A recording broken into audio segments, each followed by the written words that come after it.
Friends, आज हम class 8th में हिंदी विषय में पाठ 7 पढ़ेंगे। पाठ 7 का नाम है भेड़ाघाट और इसके जो लेखक हैं पंडित माखनलाल चतुर्वेदी जी हैं। तो पाठ परिचय देख लेते हैं। इस यात्रा वृतांत में लेखक ने प्रकृति का बड़ा ही मनोरम चित्रण किया है। जो ये यात्रा वृतांत है, लेखक ने क्या किया है, प्रकृति का बहुत ही सुंदर चित्रण बताया है। लेखक ने नर्मदा के तट पर बसे भेड़ाघाट तथा आसपास के धार्मिक एवं सांस्कृतिक सजीवों का स्थलों का सजीव चित्रण प्रस्तुत किया है। जो लेखक क्या करते हैं, नर्मदा नदी के तट पर जो भेड़ाघाट है और उसके आसपास जो धार्मिक और सांस्कृतिक स्थल हैं उनका सजीव चित्रण करते हैं। तो प्रकृति यहाँ एकांत बैठी निज रूप संवारती, प्रकृति यहाँ पे एकांत रूप में बैठी है और वो अपने ही स्वरूप को संवारती है। शायद 1914 की बात है जब पहल भेड़ाघाट देखने का अवसर मिला। 1914 की बात है कि पहला समय था जब हमें भेड़ाघाट देखने को मिला था। 1906 में जबलपुर में रहने तक ग्वारी घाट और तिलवाड़ा घाट तो देख लिए थे। 1906 में उन्होंने क्या किया, जबलपुर में रहकर ग्वारी घाट और तिलवाड़ा घाट को देख लिया, किंतु बहुत कीर्ति सुनकर भी भेड़ाघाट नहीं पहुंच सका था। बहुत उन्होंने भेड़ाघाट के बारे में सुना था लेकिन वहां तक नहीं पहुंच पाए। कहते हैं कि एक दिन संस्कृत के एक दिग्गजक लेखक जो सम्राट विक्रमादित्य की सभा के 9 रत्नों में से एक बताए जाते हैं, एक दिन वहां पर कह रहे थे कि जो संस्कृत के विशेष दिग्गजक लेखक हैं जो विक्रमादित्य के नाम से विख्यात हैं, नींबू के एक झाड़ के नीचे बैठे अपना संस्कृत कोश लिख रहे थे। एक नींबू का झाड़ था, उसके नीचे बैठकर वो क्या कर रहे थे, संस्कृत कोश लिख रहे थे। और सुना यह गया कि अपने शब्दकोश में लता और वृक्षों का वर्णन करते हुए वे नींबू का पेड़ करना ही भूल गए। यही स्थिति मेरी हुई थी। भेड़ाघाट जबलपुर से 13 मील ही तो है। जो भेड़ाघाट है जबलपुर से 13 मील की दूरी पर स्थित है। आगे देखते हैं। लगभग आधे घंटे में हम मीरगंज स्टेशन पर आ गए और उतर गए। भेड़ाघाट से लगभग आधे घंटे पर हम कहाँ आ गए, मीरगंज स्टेशन, और वहां से उतर गए। उन दिनों यही गति बहुत तेज समझी जाती थी। हम लोग आधे घंटे में 10-11 मील बहुत पहुंच गए थे। 2-3 अंग्रेज अपने खान शामी के साथ भेड़ाघाट ही जाने के लिए मीरगंज स्टेशन पर उतरे थे, किंतु जिस तरह कच्ची सड़क से राह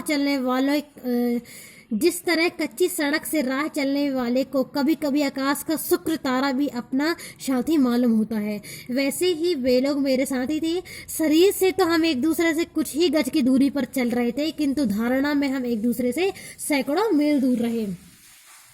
उन दिनों मैंने यह तो सुन रखा था कि भेड़ाघाट में नर्मदा के दोनों किनारे संगमरमर के हैं, किंतु मैं सौंदर्य बोध के कारण ही वहां जा रहा था। मतलब मुझे उस नर्मदा नदी की सुंदरता को देखने के लिए ही मैं जा रहा था। यह कहना अत्यंत कठिन है कि जिस तरह वैद्य और डॉक्टर के नुस्खे कई वस्तुओं का मिश्रण है, उसी तरह मेरे मन में भेड़ाघाट के दर्शन की लालसा में कई भावनाओं का मिश्रण था।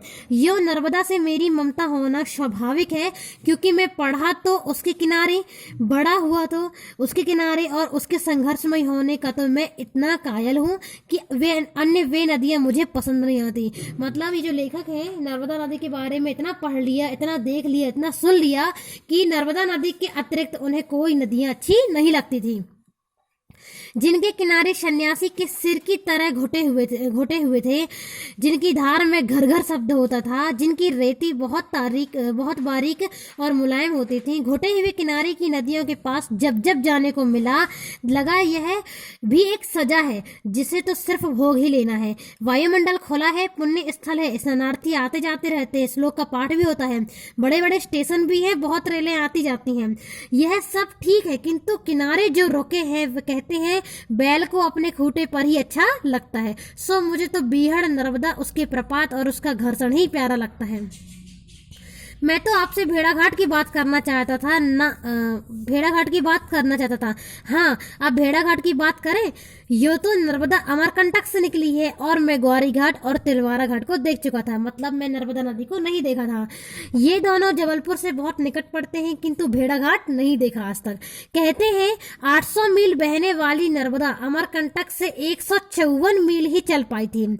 800 मील बहने वाली नर्मदा अमरकंटक से निकली तो अमरकंटक से सिर्फ 154 मील चल पड़ी और भेड़ाघाट आ गया। मुर्की से नर्मदा चली और लोकेश्वर की ओर बही। यही बीचों बीच भेड़ाघाट है। कहते हैं यहाँ किसी युग में भृगु ऋषि तपस्या करते थे। चट्टानों के निर्मल और सुंदर स्वरूप को देखकर ऐसा लगता है मानो आज भी वे तपस्या कर रहे हैं।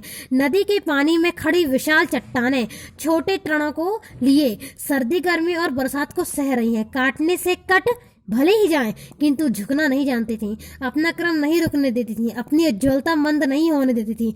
चांद आता है तो चांदी जैसे चमक उठती है, सूरज आता है तो उस जैसी तप उठती है। जब बरसात आती है तब अथवा जब घना अंधकार आता है तब भी वे अपनी उज्ज्वलता अपनी पवित्रता खोने को तैयार नहीं है। इन सबको तपस्या न कहा जाए तो क्या कहा जाए। आज हम पार्ट 7 में सिर्फ यहीं तक पढ़ेंगे और नेक्स्ट वीडियो में हम इसी के आगे से देखते हैं। Thank you so much.